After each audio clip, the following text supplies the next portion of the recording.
So individual is always awareness. Even if in disguise, it's nothing other than awareness. So therefore, I am awareness in all circumstances.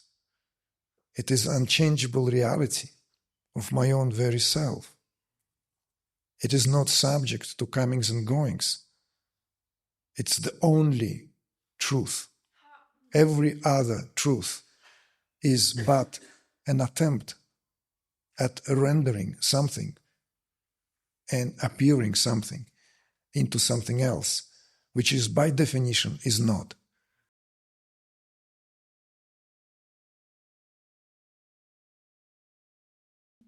So my question is around the transition from skill to mastery, and whether this can be understood in terms of a leap from expressing personal will to expressing divine will, and if so, how does that come through the human physiology? I understand personal will is expressed, at least esoterically, through the Manipura, but how is divine will expressed? Thank you.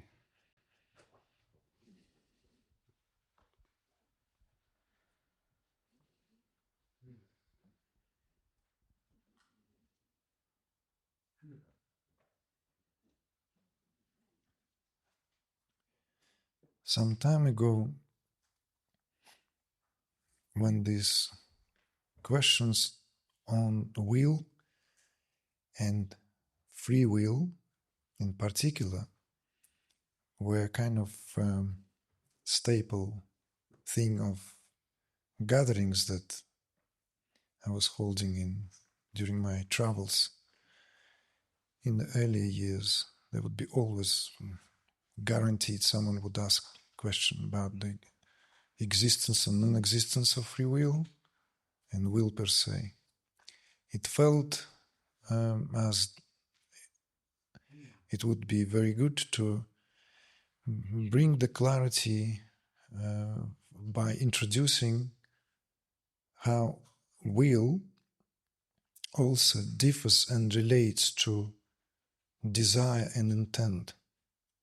So we don't brush everything with the same kind, we don't paint everything with the same brush, because will, desire and intent, although share something, there's something in common, but all these are different expressions and belong to the different strata.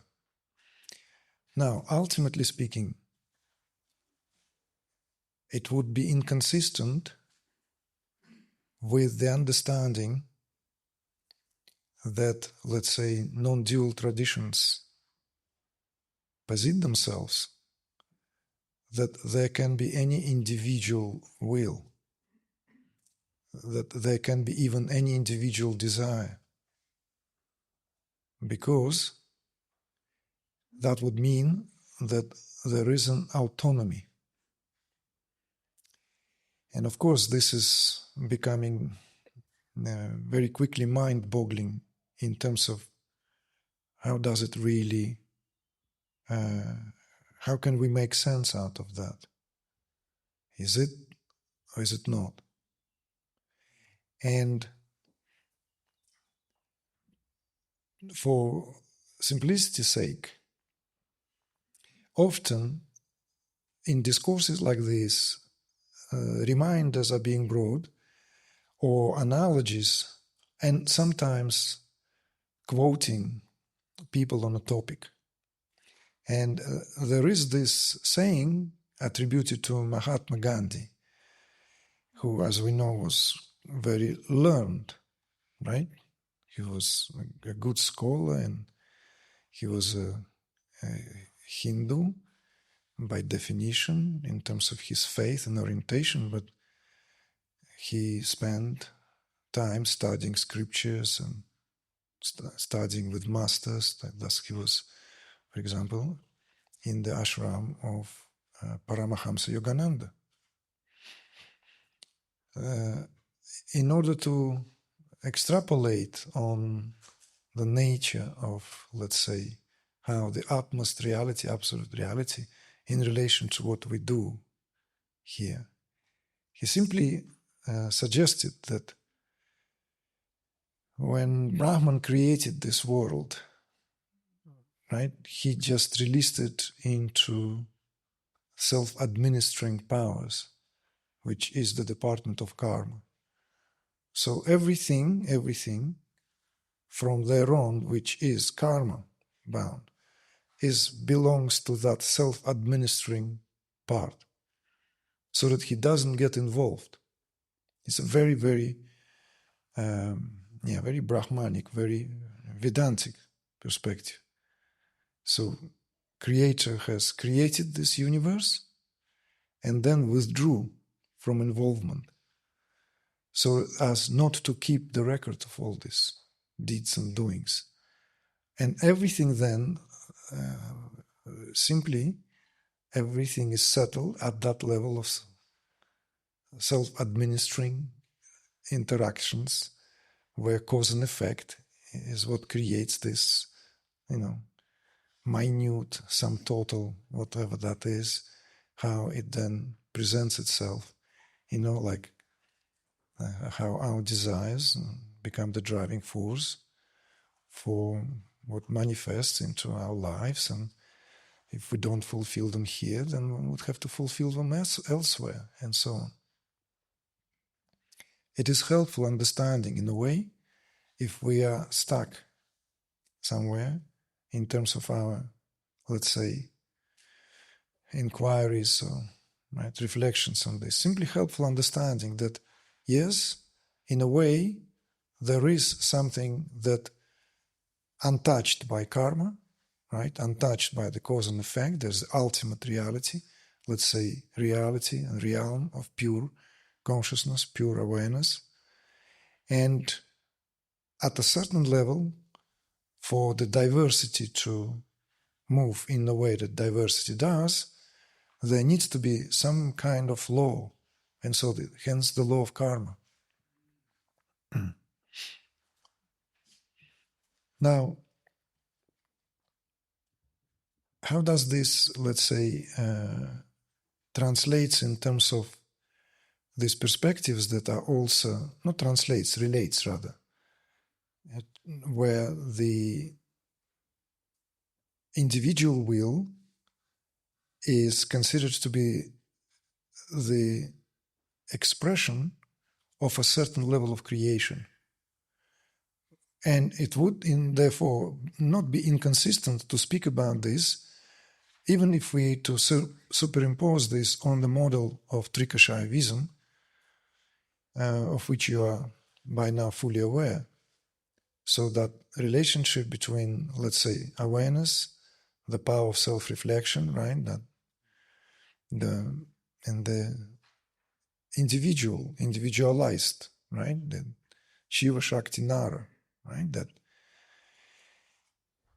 which in itself is the division of the realms of the pure, that and what belongs to the psychic realm and the realm of the physical manifestation. Physical here, not physical, just material, but it concludes in itself all these, let's say, blueprints, right? Indriyas, karmendriyas, that would be, right? Mahabhutas and tanmatras, all this would also be part of that. So,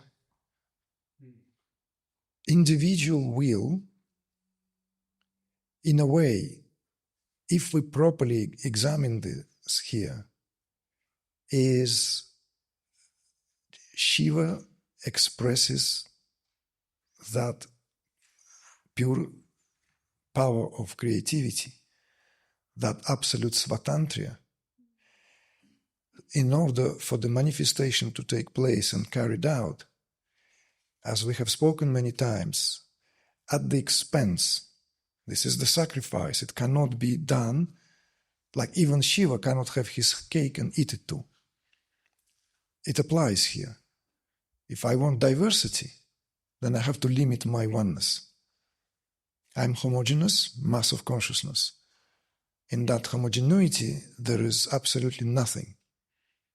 Right? There's no way to know myself. There's no way to reflect myself. There's no way to look at myself, because there's no point of view other than that mass of awareness. So this, at least, is how it is given to the language.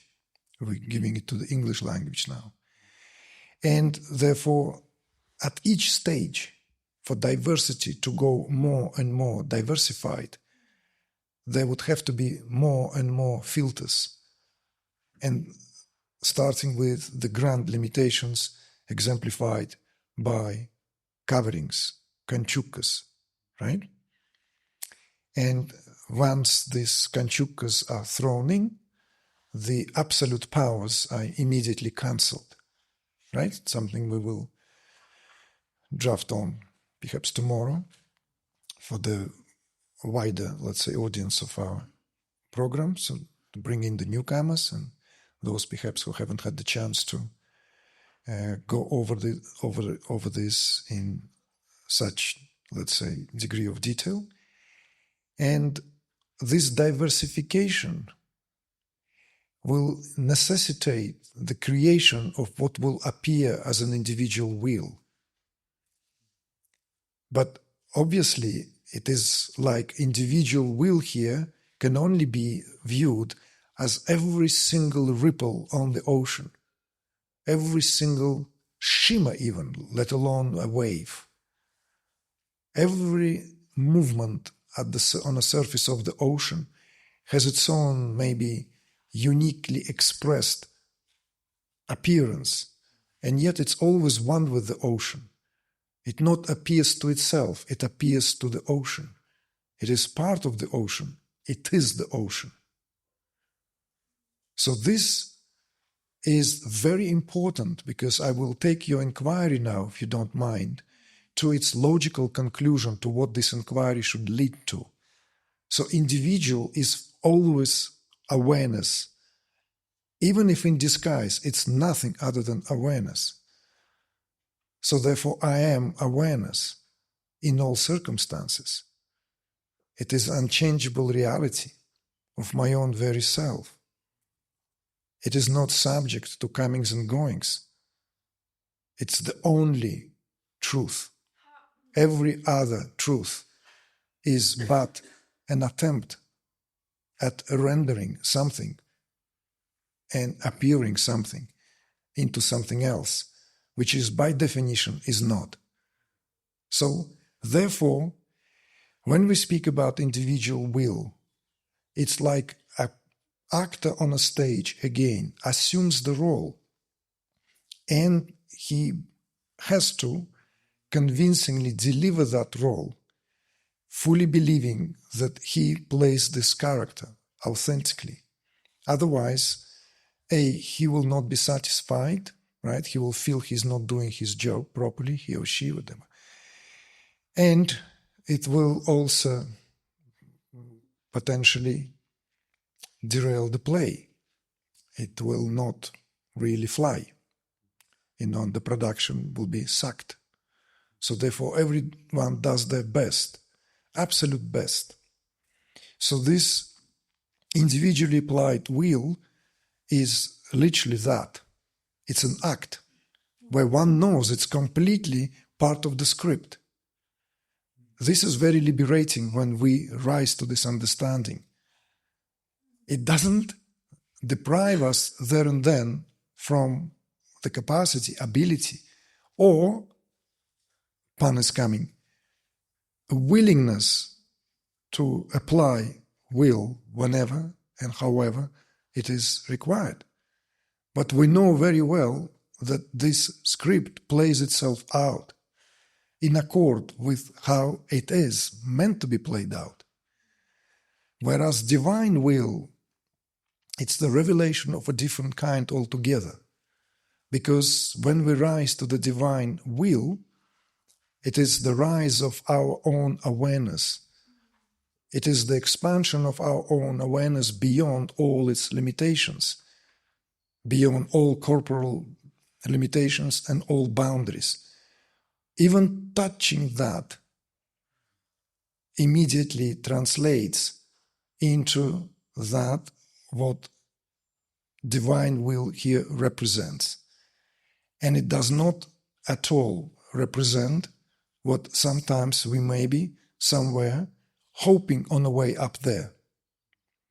This is the stuff of legends, right? In other words, no expedition on the sun have ever been successful. We may fly there. At some point, we become liquid helio. So this is the divine will, because that is a full conclusion. You see? Now, of course, we can speak about it in relation, let's say, in a purely philosophical, ontological manner, or how can this, let's say, be applied to practical level? When divine will, as I suggested, touched, then it, as it were, turns absolutely everything that we have here in terms of our guiding light, in terms of our aspirations. It simply redirects our life. It changes the dimension, the direction, everything. It realigns everything. And it is a merciless process. We have seen it so many times, how people cannot do what they've been doing. They cannot. It's simply no longer possible. It doesn't even matter what stands, what's at stake. Nothing becomes of any importance in terms of what is at stake. Because what's at stake here is seeing things clearly and seeing it through. Of course, the adaptation phase now, if we speak about it again more and more in terms of the integrative phases, the phases of repose, integration, and return. Once this realm is touched, once this realm is accessed, once this is given, right? Remember, we spoke about it. Let's say like certain revelations and spiritual insights are only available once. They are not like meant to be replicated. They're not meant to be like an ongoing experience. Like we can enter samadhi as many times as we want. We can have certain spiritual experiences as many times as we want. Just like we have a repeated experience of satisfaction from our favorite food, right? Until we get hungry, and we can repeat that satisfaction with food, with sex, with drink, with whatever else that is in the realm of sensory experiences. But when it comes to this kind of revelations, they are one-offs, because it's not required to repeat this. It is simply not required. Why? And examples are given very simple as well, very down to earth. You've never met your father, for example. Never. Right? But you know how he looks. You've been told, you've been given photograph, right? And maybe even like explain, and kind of you have an idea. And then you meet your father, right? You meet your father only once. You can't meet him twice. See? You only meet him once. Then you know that's your father. You don't need him, meet him again. Oh, I forgot, see, it's done. It's one event. So this, what it means is that people who have let's say now we go back to that, and this is in this container, we'll freely speak about this. We will allow ourselves certain things we don't speak on other occasions. It's part of the MTP. Why Kundalini is one-off event, and why also it causes such confusions? Because it has somewhat propensity for re-experiencing it, particularly if the fullness of ascent did not take place. So if the fullness of ascent take place, something irreversible happens, totally and utterly irreversible. We can develop this further.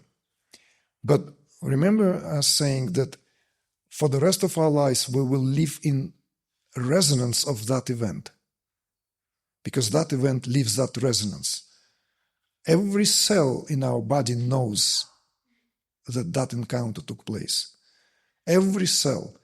We don't even need to remember, like certain experiences, like I went to, I don't know, Kyoto during the cherry blossom, right? And walked this alleyway. I've never been there, I'm just imagining. Saw it in the videos. It's once in a lifetime event, unless you're going to go to Japan all the time, right? And at that time, it's like ancient cherry trees and all that showers, and, of cherry blossom, right? And then you live with that experience. You reminiscent of that, and right, or whatever. First kiss, or I don't know, first diving from height into the sea, something which took your breath away. And you live in the memory of that. With this kind of realizations, it's not like that. It's not like an event that you refer to, like I've experienced this. It's in a cellular memory. In other words, because by virtue of that, what it represents, you were viscerally experiencing your essence beyond time and space. Beyond time and space, which is also available in regular meditation. But this, we speak about the cosmic event, the event of the cosmic proportion. So it's not just a state. It's not just the state like deep sleep. Also, there's dissolution of personality and non-activity of any kind, sensory, mental, what have. There's no input, there's no perception, no cognition. So it is therefore, as you know, called sister of samadhi. Sushupti samadhi, the sister states.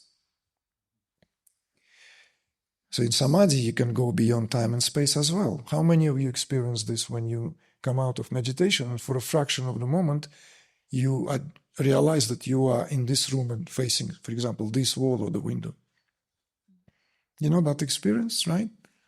It's kind of a very common experience. Like you even forget where you were completely.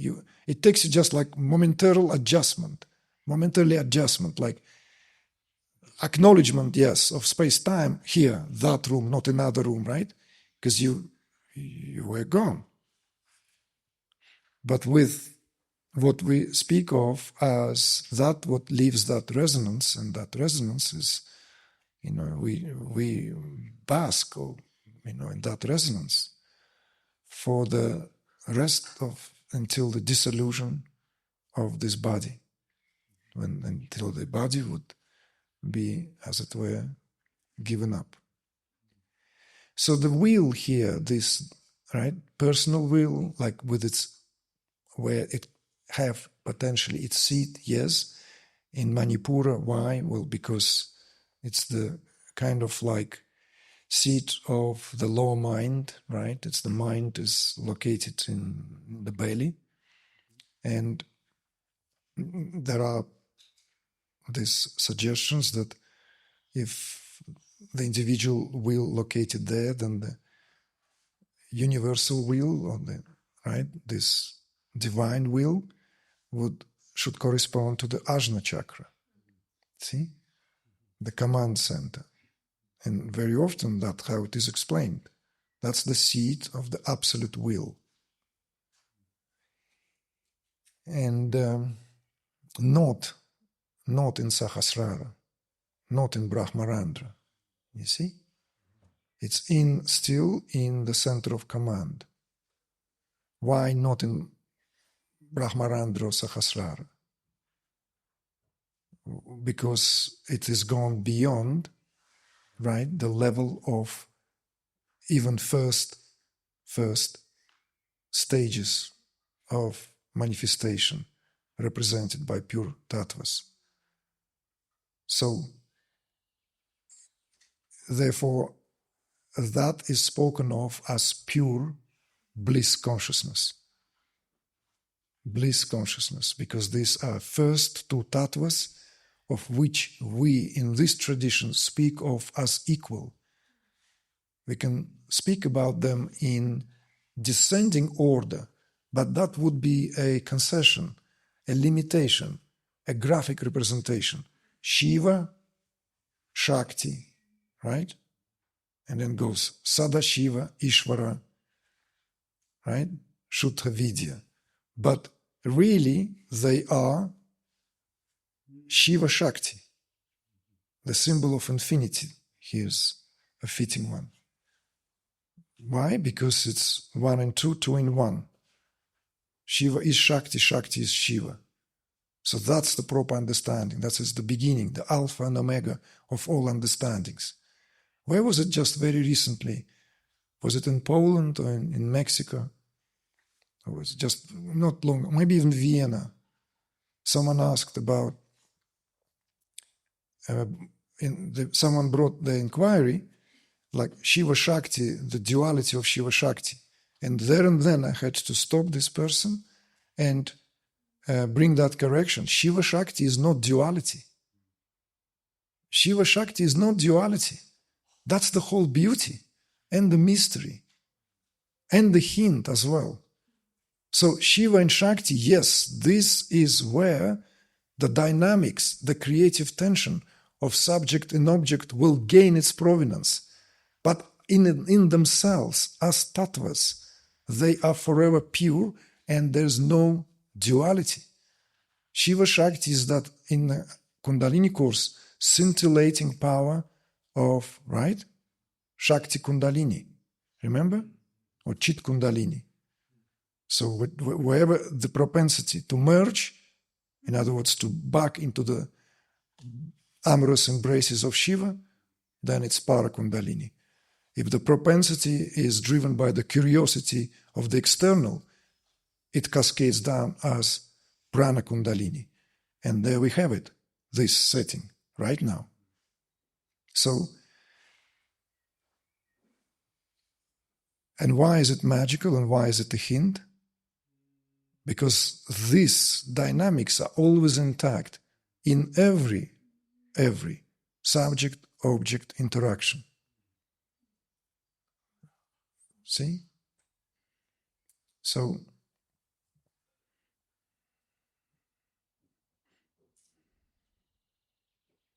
other than that, individual will versus divine will, right?